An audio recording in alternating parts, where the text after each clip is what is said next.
Hello বন্ধুরা, তোমরা সকলে কেমন আছো? আশা করি সকলেই খুব ভালো আছো।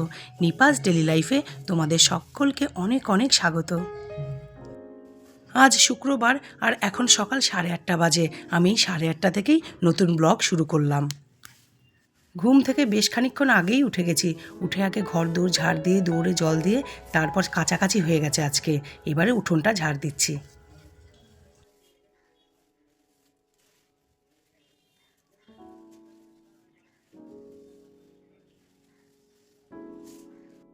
রোজকার মতো আজও দেখো বাজার বসে গেছে। তবে এই 8টা 8:30 থেকে লোকজন আসতে শুরু করে বাজারে।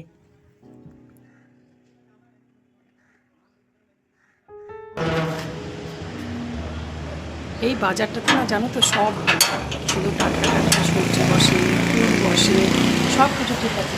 একটা তেলে ভাজা জিলেবি, তারপর ধরো আলুর চপ, এই বেগনি এগুলোও ভাজছে, কিন্তু একটু আলু পেঁয়াজ আর তোমার ফলটা এইটুকু বসলে আর বড় বাজারে যেতে হয় না আমাদের।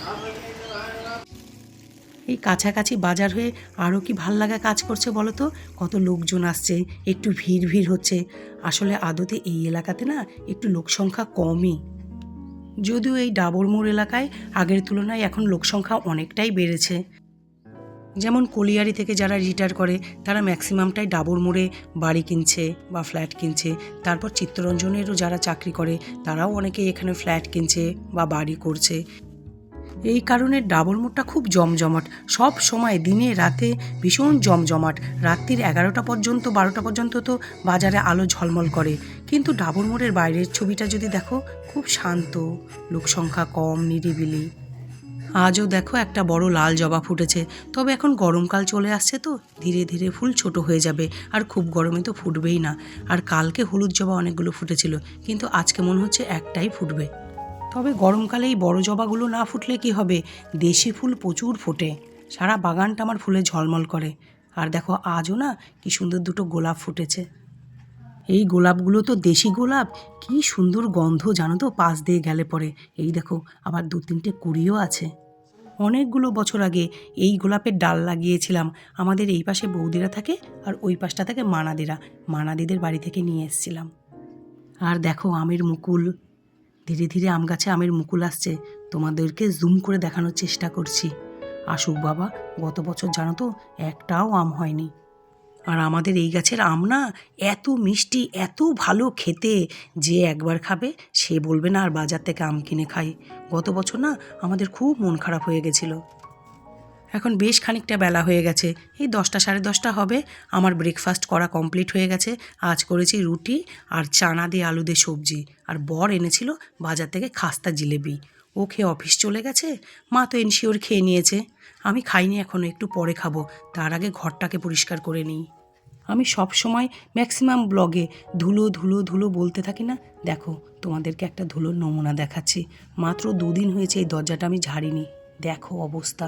এই কারণে কী করি বলো তো, দরজার উল্টো দিকে আমি সবসময় একটা কাপড় দিয়ে রাখি, যাতে দরজার ফাঁক ফোকর দিয়ে ধুলো ঘরে না ঢুকতে পারে। দেখো কি অবস্থা। আমি যে কীভাবে ঘর দোর পরিষ্কার রাখি সে আমিই জানি, আর আমার মা কালী জানে। সারা দিন ঘরের কোনো না কোনো কোণা আমি পরিষ্কার করেই চলেছি। আর ওদিকে দেখো চুমকি দি যাচ্ছে, আসলে ও কাজ করতে চলে এসছে, উঠোন ধুচ্ছে ও। তবে এটাও ঠিক, এই ধুলো প্রবলেমটা শুধু আমার নয়, আমাদের এই রোডে যে কটা বাড়ি আছে প্রত্যেকেরই একই অবস্থা।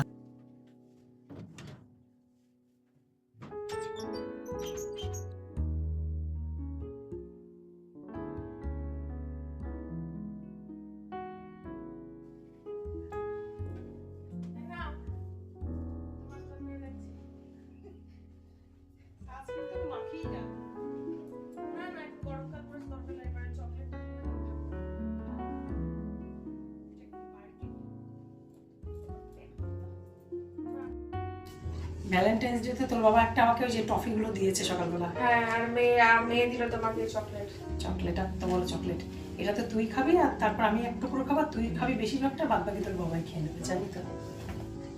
নিজে ভেঙে খেয়ে নেই। টেস্ট বন্ধুরা আমাকে ভ্যালেন্টাইন্স গিফট দিয়েছে মেয়ে, চকলেট আর সানস্ক্রিন লোশন। শেষ হয়ে গেছিলাম সানস্ক্রিনটা নিয়ে, নিজেই খেয়ে নেবে বেশি। আমি এইটুকুই খাবো, আর যেটুকু থাকবে ওর বাবা খাবে দারুণ খেতে রাতে এসে। নাম কত একটুখানিকের জন্যই এসেছিল, এবারও বাড়িতে চলে যাচ্ছে। একদম পাকা বুড়ি জানো তো, আমার লক্ষ্মী মা, আমার মোটু মা একদম। খানিকক্ষণের জন্য এসেছিল ওই চকলেট দিতে। ও এগুলো করেই থাকে যখন থেকে চাকরি পেয়েছে। ওর বাবার জন্মদিন, আমার জন্মদিন, আমাদের বিবাহবার্ষিকী, তারপর ভ্যালেন্টাইন্স ডে, এইগুলোতে ওর সাধ্যমতো চকলেট বা ছোটোখাটো গিফট ওগুলো সারপ্রাইজ হিসেবে দিতেই থাকে। আর জানো তো, ওর জন্মদিন তো আমরা গুছিয়ে করি, কিন্তু আমাদের জন্মদিনে এমনি বাঙালি মতে যেসব রান্না বান্না পায়েস সে সকল তো করি ওর বাবার বেলায় বা আমার বেলায়, কিন্তু কেক টেকগুলো না আগে আনতাম না। ও যেদিন থেকে বড় হলো, চাকরি পেলো, তখন থেকে ওর বাবার জন্মদিনে, অ্যানিভার্সারিতে, আমার জন্মদিনে লুকিয়ে লুকিয়ে কেক এনে ফ্রিজে রেখে দেয়। নিজেদের সন্তানের কাছে এই ভালোবাসা যত্নটা পাওয়ার আনন্দটাই আলাদা, বলো।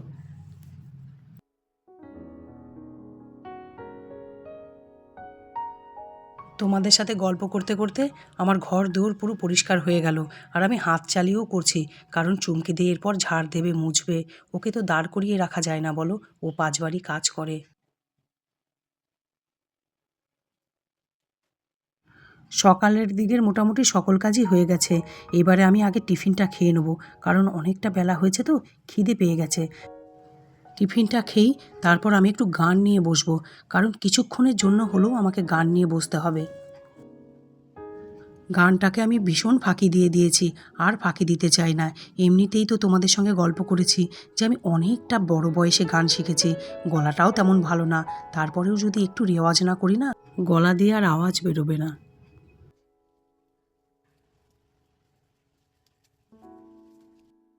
বর সকালে জিলেবি আনতে যখন বাজারে গেছিলো, তখন এই ছোটো আলুগুলো নিয়ে এসছে, কারণ এরপর না এই ছোটো আলুগুলো পাওয়া যাবে না, আর ও এই ছোটো আলুর দম খেতে ভীষণ ভালোবাসে।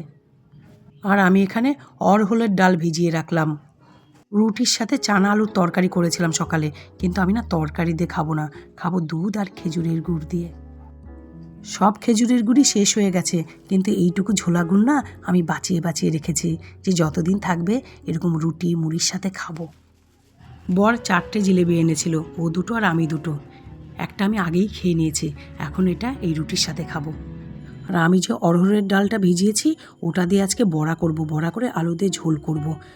আমি সব রকম ডাল রান্নার সাথে সাথে সব রকম ডাল দিয়ে না বড়া দিয়ে ঝোল করি, যেমন ধরো অড়হরের ডাল, মটর ডাল, মসুর ডাল, ছোলার ডাল।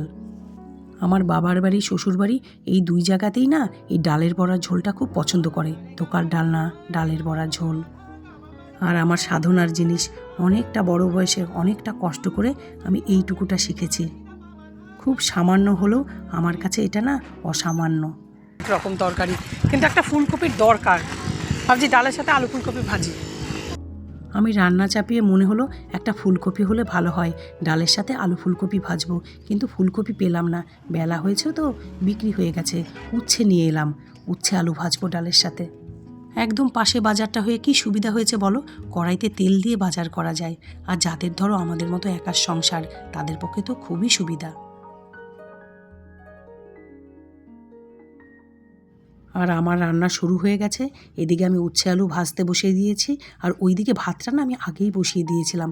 ভাতটা বসিয়ে গ্যাসটাকে কম করে দিয়ে তারপর আমি বাজারে গেছিলাম ফুলকপির সন্ধানে। ফুলকপি তো পেলাম না, তবে উচ্ছেও ভাল লাগে, উচ্ছে আলু ভাজা আমরা সকলে খুব ভালো খাই। আর এদিকে অড়হরের ডালটা আমি মিক্সিতে পেস্ট করে নিয়েছি, নিয়ে একটু হলুদ গুঁড়ো, লঙ্কার গুঁড়ো আর নুন দিয়ে ভালো করে মাখিয়ে রাখছি।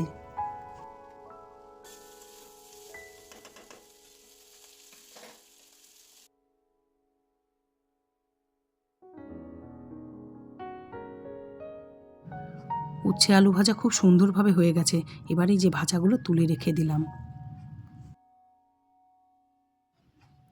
তারপরে যে কড়াইতে তেল দিয়ে আগে বড়াগুলোকে ভেজে নেব। তোমরা যারা অড়হরের ডাল রান্না করে খেতে পারো না, কারণ অনেকেরই না অড়হরের ডালটা একটু তিতকুটে লাগে, তারা এরকম বড়া করে ঝোল খেয়ে দেখো। বড়া করে ঝোল করলে কিন্তু আর তিতকুটে ভাবটা থাকে না,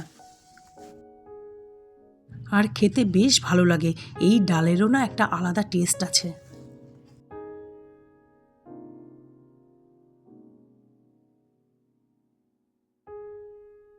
আমার বড়া কটা সব ভাজা হয়ে গেল। এবার তেলের মধ্যে দিচ্ছি গোটা জিরে ফোড়ন, তারপর ডুমো ডুমো করে কেটে রাখা আলু দিয়ে দিলাম, দিয়ে একটু নাড়াচাড়া করে ভেজে নিই। আলুগুলো হালকা ভাজা হয়ে গেছে।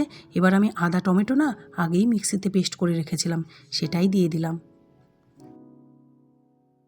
আদা টমেটো একটু কষে এসছে, তার মধ্যে আমি হলুদ গুঁড়ো, জিরের গুঁড়ো আর লঙ্কার গুঁড়ো, মানে যেরকম বেসিক মশলা হয় নিরামিষ রান্নাতে সেইগুলো দিয়ে দিচ্ছি। আর একটু ধনের গুঁড়োও দিয়েছিলাম।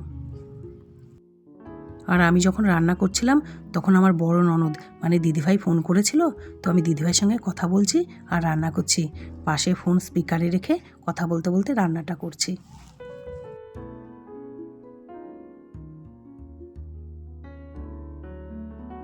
আমার ভাত হয়ে গেছে, আগে ভাতটাকে উবুর দিয়ে নিই। আর ওদিকে দেখো আমি দিদিভাইয়ের সঙ্গে গল্প করেই যাচ্ছি। আসলে অনেকগুলো দিন পরে পরে ফোন করা হয়, তো যখন ফোন করে তখন বেশ খানিকটা গল্প হয়। ঝোল ফুটে গেছে, আমি এবার তাতে চিনি দিয়ে দিলাম, তারপর দিলাম এই যে বড়াগুলো ভেজে রাখা।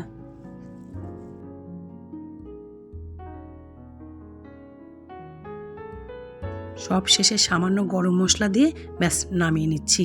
রেডি আমার হালকা পাতলা বড়ার ঝোল। এবার আগে শাশুড়ি মাকে খাইয়ে নিই। আজ ডাল করলাম না, কালকের রান্না করা অনেকটা ডাল রয়ে গেছে, ওই ডালটা দিয়ে আমাদের আজকে হয়ে যাবে।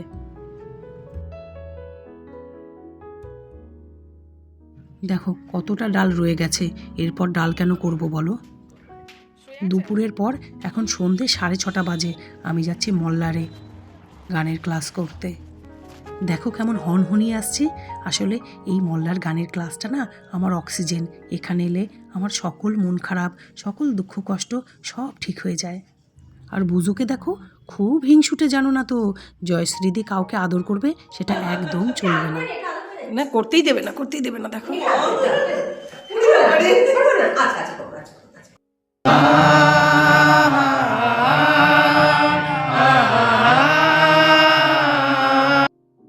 অক্ষর লিখে রং দিয়ে, সাদা রং দিয়ে একটা বানিয়ে রাখবে, কারণ প্রত্যেক বছরই ভাষা দিবসে তো থাকে। এই বছরটা কালো ইয়ে হয়ে যাক। চলো রেডি। এই একবার মাটির কথা, সবাই বেরিয়েছে, সবাই বেরিয়েছে। হ্যাঁ, কত এনেছো? তো সবাইকে ভাগ করলে কি থাকবে? এই নিয়ে যা, হয়ে গেছে। আর দেখো অনুভাদি কত সজনে ফুল নিয়ে এসছে, পুরো ব্যাগ ভর্তি সকলকে দেওয়ার জন্যে। সারা দুপুর ধরে এই সজনে ফুলগুলো গুছিয়ে রেখেছিল। কি মিষ্টি না মানুষটা, না খুব ভালো, খুব সাদাসিধা, জানো তো। আবার আমার জন্য নাকি এক্সট্রা কি স্পেশাল গিফট আছে, দেখি কি। বাঁধাকপি নিয়ে এসেছি বাগানের, এই তোমাদেরও দেখিয়ে দিচ্ছি। আমার good friend, love you Nipa. সুন্দর, থ্যাংক ইউ অনুবাদি। আমার বাগানের আমি এটা কালকে রান্না করবো আর আমি ব্লগে দেখাবো, তুমি ব্লগে দেখতে পাবে তোমার বাঁধাকপি। কি মিষ্টি ব্যাপার না, কি যে ভাল লাগা কাজ করলো কি বলবো।